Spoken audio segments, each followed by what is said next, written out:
Picture this. You wake up, grab your keys, and in 20 minutes, you're somewhere that would have taken your ancestors an entire day to reach on foot. You don't think twice about it. Distance, for you, is basically solved. A tap on a screen, a car, a plane, the planet has shrunk to the size of a to-do list. Now rewind that clock. Not 100 years, not 1,000. Go back roughly 300,000 years, to the very beginning of our species. There were no roads, no maps, no way to know what waited beyond the next ridge except your own eyes once you got there. And yet, somehow, humans ended up on every continent except Antarctica, crossing deserts, oceans, and ice sheets with nothing but grit and a growing bag of tricks. This is the story of how we did it, one impossible step at a time. Chapter 1. Built to wander. Before any tool, any boat, any wheel, there was the body. And when you actually look at what the human body is built for, it's strange. We are not fast, not even close. A cheetah could beat you in a foot race without breaking a sweat, and a horse could keep pace with you for miles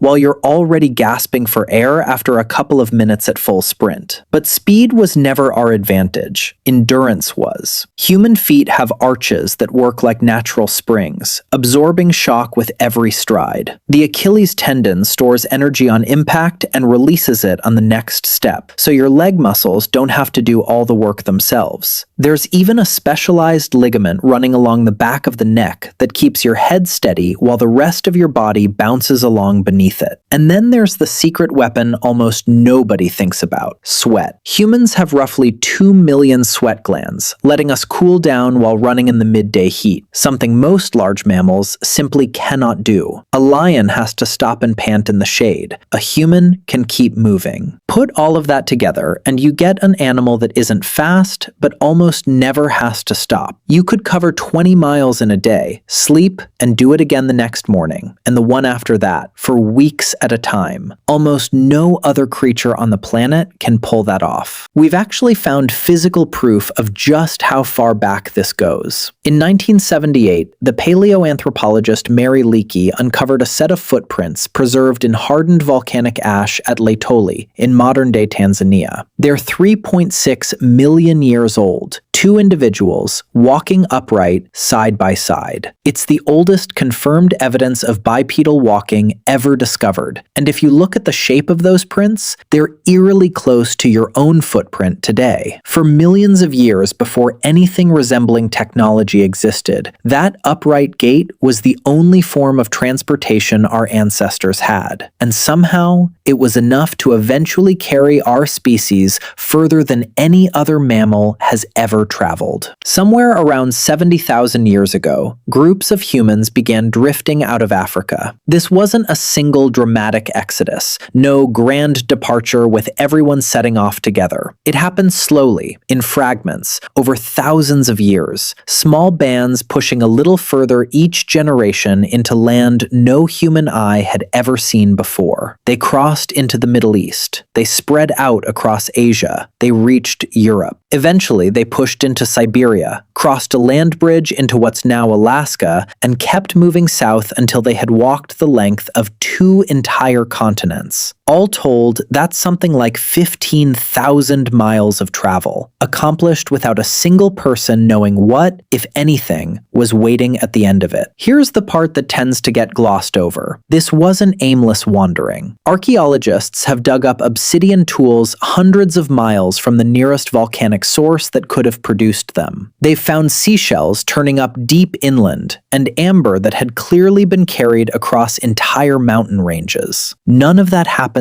by accident. These groups were deliberately covering enormous distances to trade, to stay connected with other communities, to reach specific resources they already knew existed because word had traveled ahead of them. Long before writing, before permanent settlements, humans were already running something that looked a lot like a trade network, powered entirely by 2 legs and word of mouth. Walking got you almost anywhere, until it didn't. A mountain pass, however brutal, could eventually be climbed. A desert, however punishing, could eventually be crossed. But a river, a strait, an ocean, that was a hard stop. For hundreds of thousands of years, open water functioned as a wall nothing could get past. You found a shallow place to wade through, or you turned around and went home. Then, at some point, humans did something no other land animal has ever managed. They figured out how to cross water on purpose. The evidence for just how early this happened is honestly startling. On the island of Flores in Indonesia, archaeologists uncovered stone tools dating back roughly 800,000 years. The catch is that Flores has never been physically connected to the mainland, not even during the depths of the ice ages when sea levels dropped at their lowest. There was always a minimum of about 12 miles of open ocean separating the island from anywhere else, which leaves exactly one explanation. Somebody made that crossing, on purpose, with some kind of vessel that has long since rotted away and left no trace behind. The earliest boats were probably nothing you'd recognize as a boat at all. A floating log grabbed mid-river, a bundle of reeds lashed together out of necessity, not engineered, stumbled into. Someone clung to something buoyant to survive a crossing and realized it worked. But what came later wasn't accidental at all. Around 65,000 years ago, humans made the crossing from Southeast Asia into Australia, a voyage across at least 60 miles of open ocean. You cannot see Australia from the other shore. Nobody drifts there by chance. Someone had to build a vessel capable of floating that distance, point it toward water they could not see across,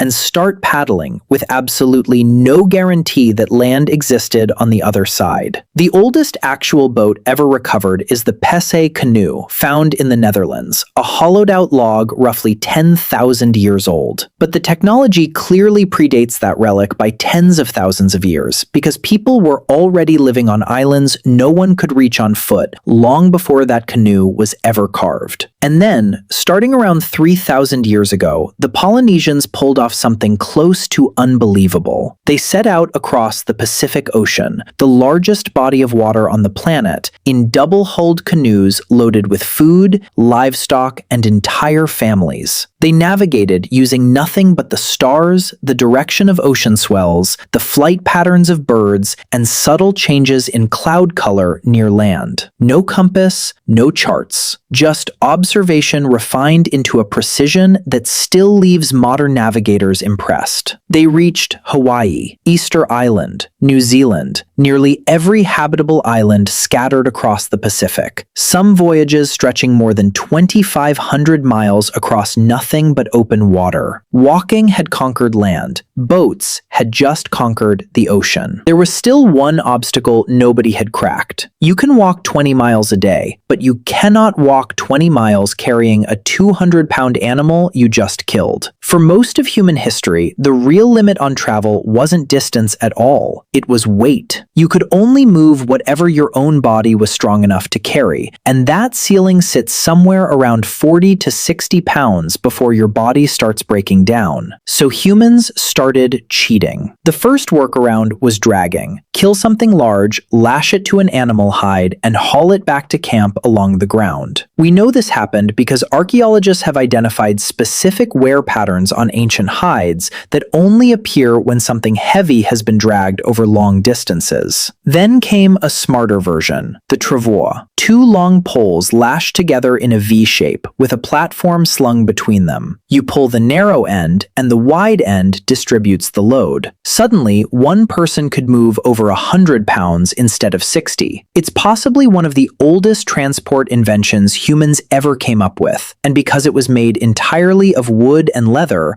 almost none of it survived in the archaeological record. We only know it existed because people were still using travois when Europeans arrived in the Americas, thousands of years after the invention first appeared. But the real leap in moving weight wasn't something anyone built. It was something they befriended. Around 15,000 years ago, humans domesticated dogs, our very first animal partnership, and one of the earliest jobs we handed them was hauling. In the Arctic, dog teams pulled sleds across ice and snow. A single dog could move around 45 pounds, and a team of 6 could haul an entire family's camp in one trip.